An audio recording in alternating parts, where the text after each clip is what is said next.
मी बनवणार आहे कारल्याची भाजी।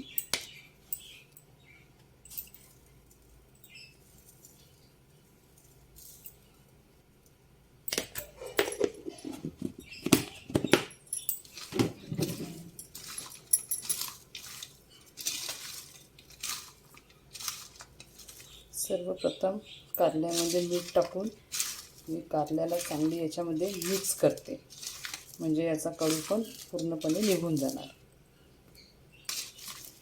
आणि नंतर याला स्वच्छ पाण्याने दोनदा धुवून घेते।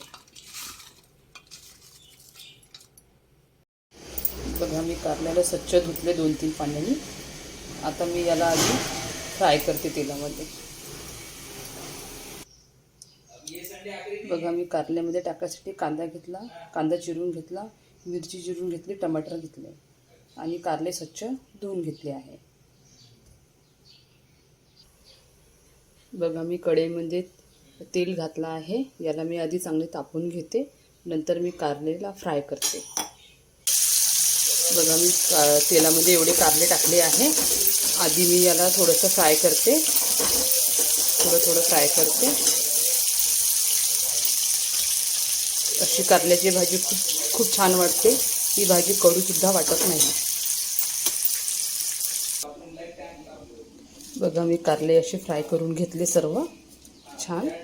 आता याचा पूर्ण कडूपणा निघून गेला आहे, याच्यामध्ये आता काहीच कडूपणा राहणार नाही। चला आता आपण कारल्याची भाजी बनवू। बघा हा कारल्याचंच तेल आहे जे मी फ्राय केले होते, तळून घेतले होते।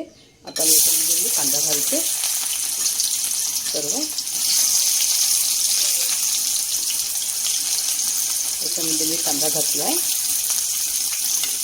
कांदा आणि मिरची हे दोन्ही पण मी सोबतच टाकणार आहे। बघा आता मी यांना छान मिक्स करते।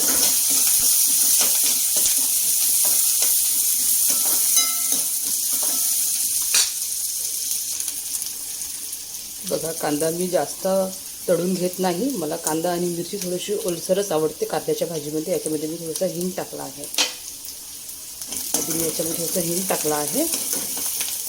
मग मी याच्यामध्ये कस्तुरी मेथी टाकते थोडीशी, थोडंसं मीठ घालते चवीनुसार, थोडीशी हळद टाकते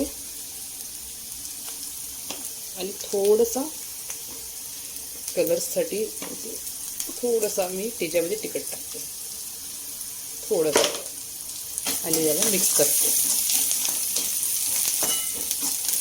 अशी कारल्याची भाजी खूपच छान वाटते।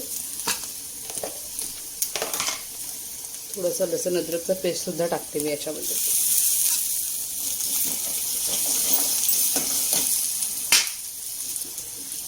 आणि याच्यामध्ये टमाटर पण टाकते थोडासा।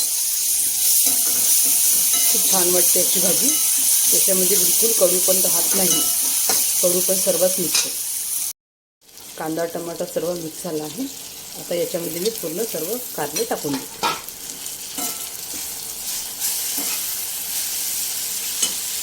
बघा कारल्याची भाजी, वरण, आंब्याच्या फोडी आणि काकडी